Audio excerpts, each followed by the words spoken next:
I was expecting someone younger.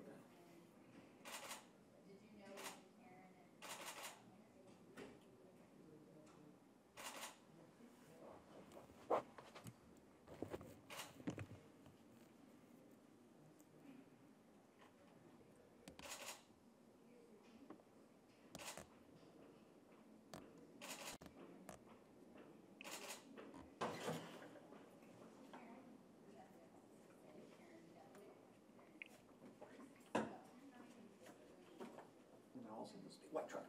Yeah. Never.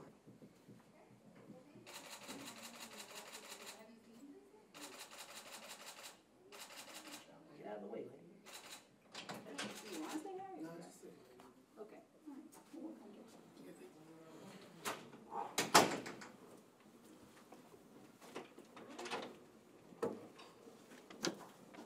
You all reread probable cause. We heard a little bit in PC court yesterday, and the first thing that struck me, even more details. His brother describing, Mrs. Bernard as the second mother, growing up in her house, talking just about the kindness. She served this guy water, visited with him before he basically attacked her, beat her, and stabbed her to death. The picture painted in this probable cause affidavit is one of what? The picture painted in the probable cause is a victim who, by all accounts, was a lovely lady, active in the community, ballroom dancer, provided for the defendant's family financially. Even after the defendant's mother was no longer employed by her, she still helped her out because she considered them like family. People have already asked or demanded or, hoping that you all are going to ask for the death penalty in this case. At this point, do you have any idea what you're going to do? No, not at this point. It's really early. How big of a deal is it, though, that he confessed to this? I can't talk about the confession. Tell me a little bit about where you go with the case. The victim's family, they've called this heinous, the most brutal of killings. Where are you in getting justice for them? We're at the beginning of the process. I mean, obviously, we want to take our time with the investigation. We want to continue to collect evidence because we want to make sure that we do seek justice and provide closure for this family. The family obviously knows Salisbury. Will their, decisions make any kind of in your mind, will it hold any kind of water at all? Of course. We'll want to talk to the victim's family. We want them to be involved in the process. I know that they're going to have strong feelings about what the outcome of this case should be, and of course I'm going to want to talk to them and see what they have to say. Samantha, you talked a little bit about how the alleged suspect went over to rob her, and that she let him in. Can you kind of touch upon that a little bit? What I can say is that we know that she knew him, that he grew up in the house, and that his mother provided housekeeping for the complainant for many, many years, almost 50 years. And so there was a trust relationship there. She did treat him like another one of her children. And so I'm sure that, there's no signs of forced entry, so it doesn't surprise me that she would just let him in. Is it possible that there could be people charged with this? Do you think his mother knew that she was harboring, somebody who had committed murder? Do you think anybody else knew what Michael Salisbury is accused of? I don't know.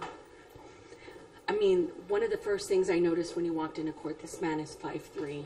He's using a walker. Do you think that's going to be something that plays into all of this? How could this man take out this woman, stab her repeatedly? I mean, the way he looks pretty vulnerable himself. I mean, what we'll take into consideration is the evidence, and the evidence in this case points to the fact that the defendant is the one that committed this capital murder. So regardless of, his stature or what he looks like, what we're concerned about is the evidence. There was a mention of a possible drug addiction. Will that play a part in this at all? I don't know anything about that. Just for clarification, did he just take jewelry, or did he take anything else other than the car? We know that her bedroom was ransacked, and we know that he took some jewelry and then her wallet. And then obviously he took the vehicle, and he got her car keys and took the vehicle away from the scene. Next court date? Next court date is August 7th. Thank you. Looking at this case, the probable cause read, where do we go from here as far as a defense?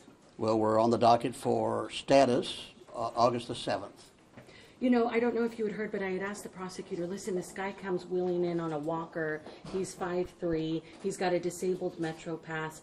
Will any of that go into where you go with your case or what you want people to know. I mean, he confessed to part of it, at least, is what police are saying. Well, everything you said are allegations, and only facts are admitted into evidence before a jury. So we'll have to determine what's factual and what's not. In regards to that confession, how do you handle that? Again, that's an allegation. I haven't seen what is alleged to be a confession, nor have I had a chance to see the circumstances under which the confession was taken. So those are all the things that a lawyer does for his client in trial preparation. Have you spoken to him yet? Yes.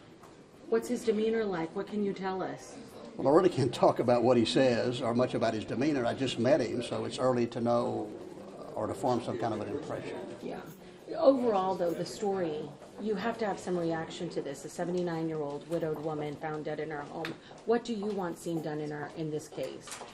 Well, I mean, this is America. We still have a constitution. My job is to make certain he gets a fair trial. Court of public opinion, because of what's out there, the information that's out there, do you think that hurts your client? I don't know the answer to that yet. I mean, there's a lot of media here. Obviously, it's a media intensive case and will be, I suspect. So I don't know if that will play a role or not, or whether or not a change of venue is appropriate. It's too early to know. Has he entered in a plea yet? It's way too early for any of that, if in fact there is one. Got it. Thank you so much. You want to